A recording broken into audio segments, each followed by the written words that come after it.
Picture this. You're lying awake at 2 a.m., staring at the ceiling.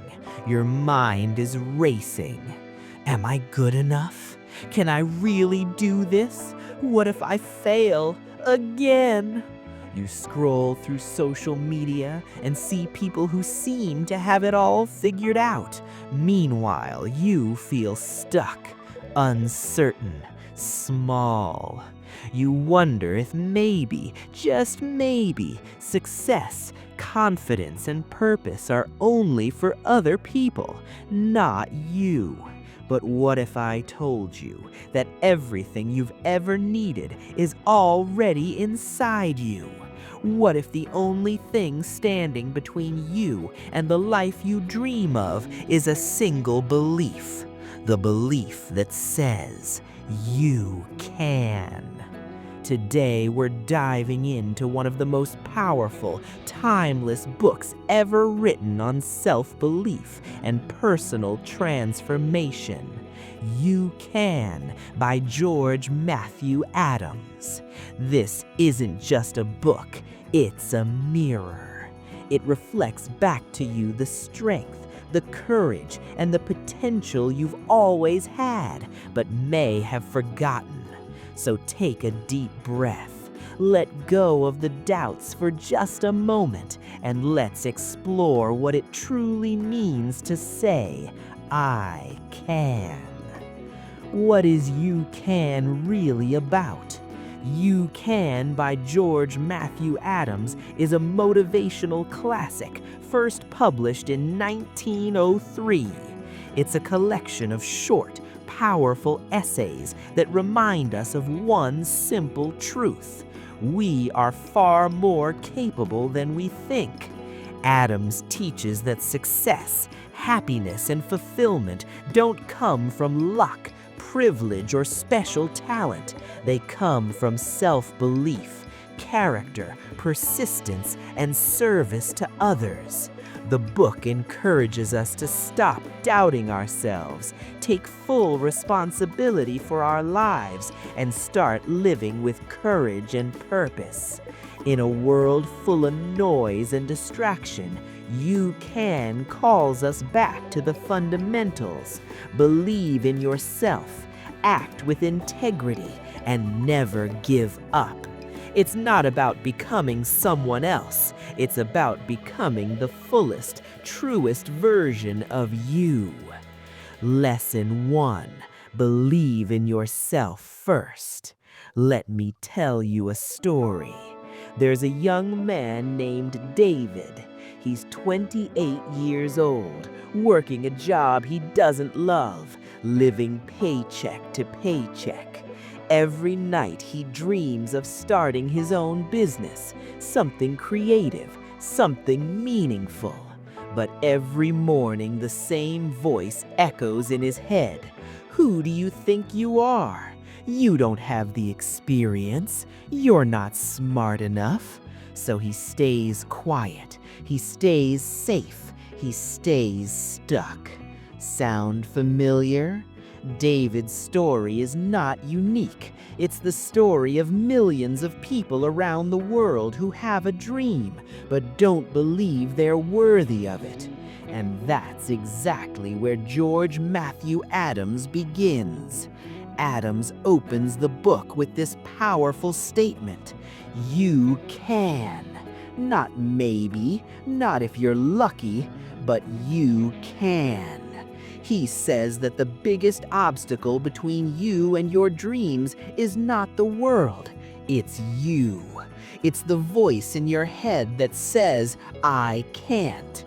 Adams writes, believe in yourself, have faith in your abilities. Without a humble but reasonable confidence in your own powers, you cannot be successful or happy. Self-belief is not arrogance. It's not pretending to be perfect. It's simply saying, I am enough. I am capable. I will try. And that belief, that tiny spark of faith, is where everything begins. Idea in action. So how do we build self-belief? Adams gives us 3 steps. 1.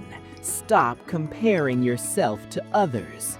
Every time you compare, you steal your own joy. Your journey is yours alone. 2. Celebrate small wins. Did you wake up early? Did you finish a task? Did you show up today? Acknowledge it. Self-belief grows in small moments. 3. Speak kindly to yourself. Would you talk to a friend the way you talk to yourself? Probably not. Start treating yourself with the same compassion you give others. Takeaway. Self-belief is the foundation of all success. You don't need permission to believe in yourself. The moment you say, "I can," you've already begun. When was the last time you doubted yourself, and what would change if you chose to believe instead? Drop a comment below. Let's talk about it. Lesson 2. The power of positive thinking. Let's go back to David. After reading "You Can," something shifts in him. He starts his mornings differently. Instead of scrolling through his phone and feeling anxious, he sits quietly for 5 minutes and says, "I am capable. I am learning. I am growing." At first, it feels awkward, even fake, but slowly, day by day, something changes. He starts noticing opportunities he never saw before.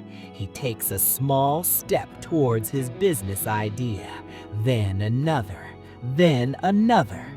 What changed? His thoughts.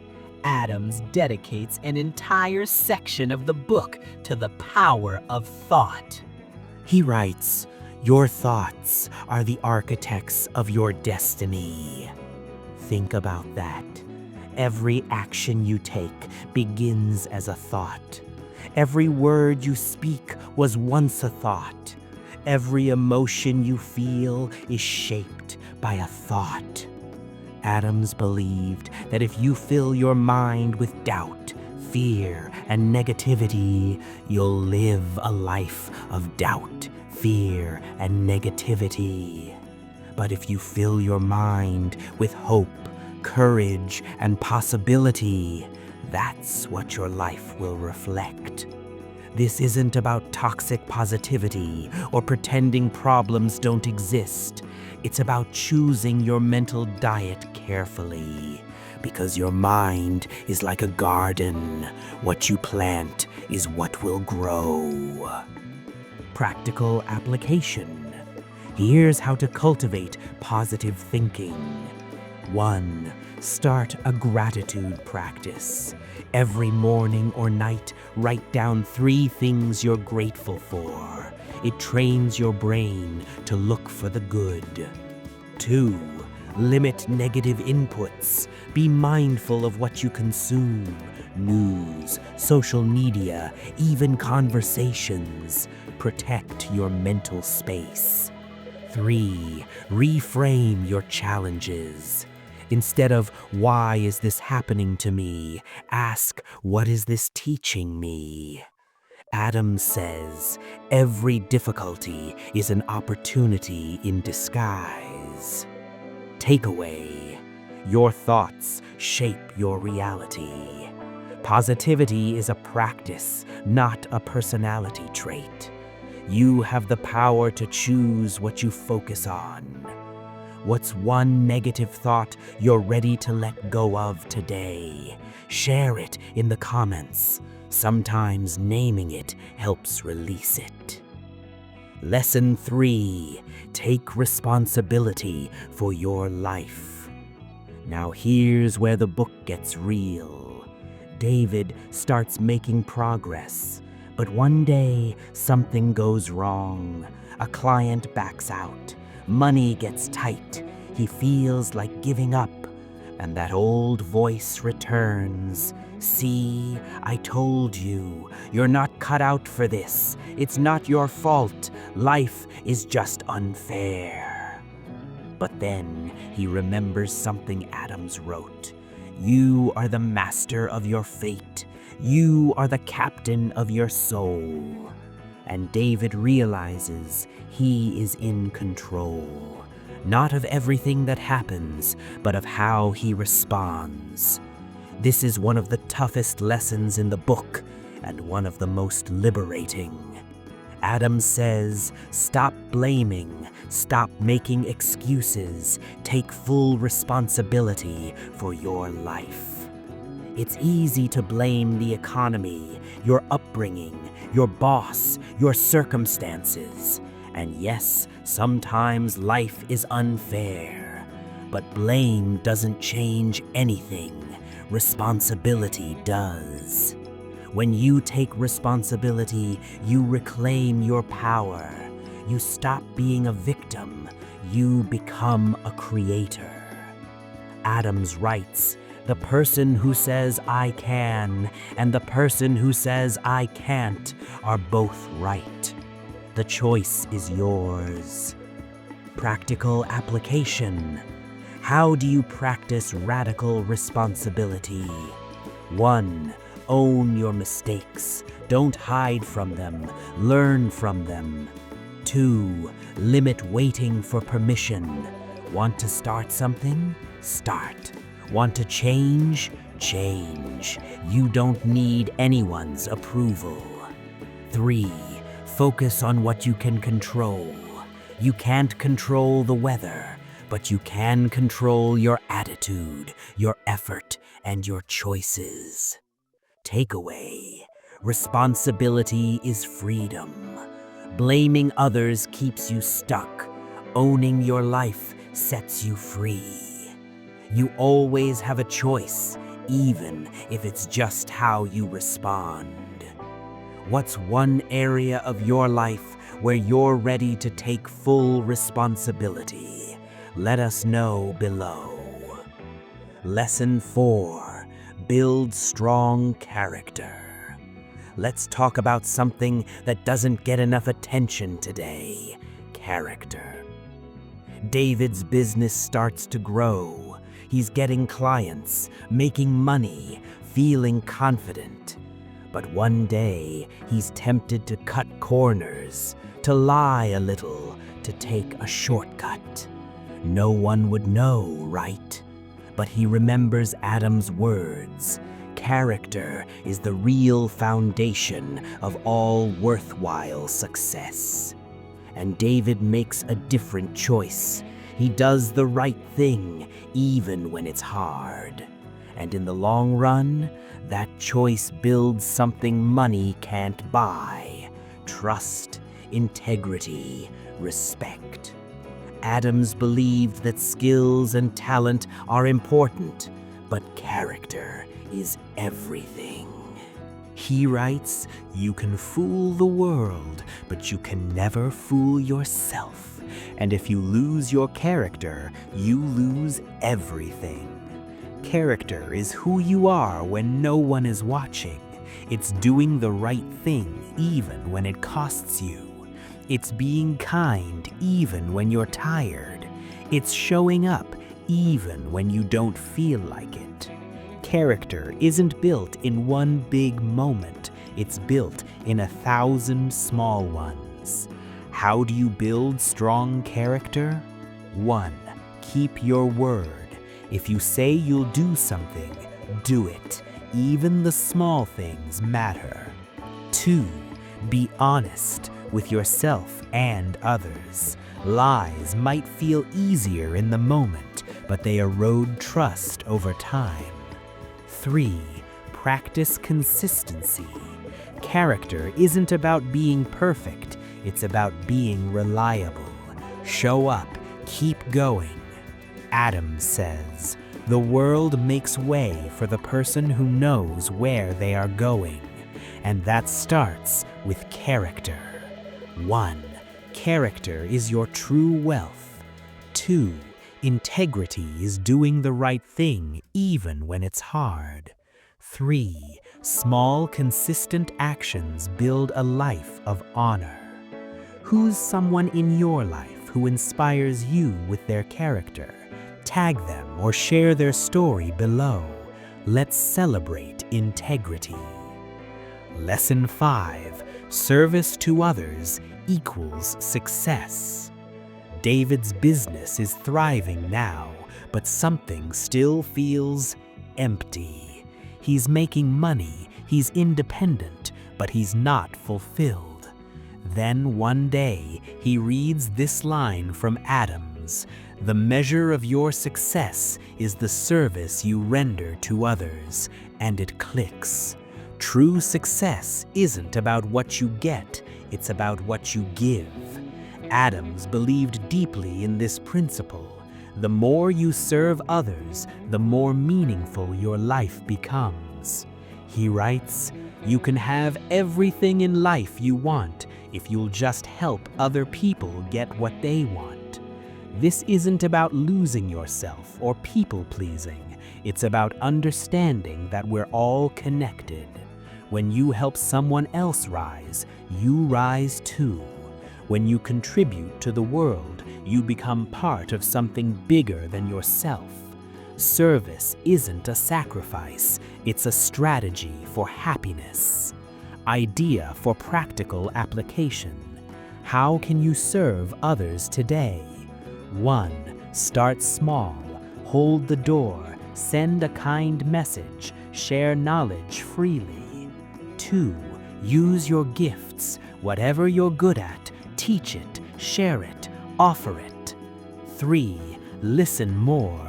Sometimes the greatest service is simply being present for someone who needs to be heard. Adams says, "Do something for somebody every day for which you do not get paid. That's how you build a legacy." Takeaway: true success is measured by contribution, not accumulation. Serving others gives life meaning. Generosity is a superpower. How have you served someone recently? Or how has someone served you? Share your story. Let's spread the love. Lesson 6. Persistence and patience. David's journey hasn't been easy. There have been failures, setbacks, moments of doubt, but he keeps going. One step at a time, one day at a time, and slowly the dream he once doubted becomes real. Why? Because he didn't quit. Adams closes the book with one final truth: you can have almost anything you want if you're willing to persist. Most people give up right before the breakthrough. They quit when it gets hard. They stop when they don't see immediate results. But Adams says, success is not for the swift, it's for the persistent. The tortoise beats the hare. The person who keeps showing up beats the person with talent who gives up. Patience plus persistence equals power. Idea for practical application. How do you stay persistent? 1. Focus on progress, not perfection. Celebrate how far you've come, not just how far you have to go. Build a daily routine. Consistency beats intensity every time. Surround yourself with encouragement. Read books like this. Listen to people who believe in you. Protect your energy. Adams reminds us, it's not the mountain ahead that wears you out, it's the grain of sand in your shoe. Keep going. Adjust, but keep going. Takeaway: persistence is the bridge between dreams and reality. Success takes time, and that's okay. The people who win are the people who don't quit. What's something you're committing to keep going with, no matter what? Share your commitment below. Let's hold each other accountable. FAQs. How to build self-belief and inner strength. Now let's answer some of the most common questions people ask when it comes to building self-belief and inner strength. Q1. How do I start believing in myself when I've failed so many times? Failure isn't the opposite of success, it's part of it. Every person who has ever achieved anything meaningful has failed multiple times. The key is to stop seeing failure as proof that you can't and start seeing it as evidence that you're trying. Self-belief doesn't mean you never doubt yourself. It means you choose to trust yourself anyway. Start small. Set one tiny goal today and complete it. Then do it again tomorrow. Self-belief is built through repetition and proof, not perfection. Remember, you're not broken, you're learning. Q2. What are some daily habits that build inner strength? Inner strength is like a muscle. You have to train it. Here are a few daily practices. 1. Start your morning with intention. Meditate, journal, or simply set a positive tone. 2. Move your body. Exercise releases endorphins and builds mental resilience. 3. Practice gratitude. It shifts your focus from what's wrong to what's right. 4. Read or listen to uplifting content. Feed your mind well. 5. Reflect before bed. Ask yourself, what did I do well today? Inner strength grows when you're consistent, not perfect. Small daily actions compound into a powerful life. Q3. How do I stay positive when life feels overwhelming? Positivity doesn't mean ignoring pain. It means choosing hope in the presence of it. When life feels heavy, give yourself permission to feel it. Don't force fake happiness, but also don't drown in negativity. Balance is key. Focus on what you can control: your breath, your next step, your self-talk. Break big problems into tiny actions. And remember, this moment is not forever. Storms pass. You've survived 100% of your worst days so far. You're stronger than you think. Reach out for support when you need it. Strength isn't about doing it alone. Q4. Can anyone really change, or are we just born a certain way? Science and experience both say, yes, you can change. Neuroplasticity shows that your brain can rewire itself at any age. You are not fixed. Your past does not define your future. Change requires 3 things. 1. A decision. You have to want it. 2. Action. You have to do it consistently. 3. Patience. You have to give yourself time. You won't transform overnight, but day by day, choice by choice, you absolutely can become a new version of yourself. George Matthew Adams wrote this book over 120 years ago, but his message is timeless. You are the master of your fate. You are the captain of your soul. So take a deep breath. Stand a little taller and say it with me. I can. Not someday, not when you're ready, now. You can start today. You can change your life. You can become who you were always meant to be. The world is waiting for you. Not the perfect version of you, just you. Raw, real, resilient. That's all you need to be. So go, take the first step, and remember, you've got this. You can. If this video reminded you of your own power, hit that like button. If you want more life-changing book summaries and tools to grow, subscribe to Ladder Up English and turn on notifications. And if you know someone who needs to hear this today, share this video with them. Let's build a community of people who believe we can. Drop a comment below and tell me, what's one thing you're going to believe about yourself starting today? Let's lift each other up. Thank you for being here. I'll see you in the next one. Keep climbing. Ladder Up English.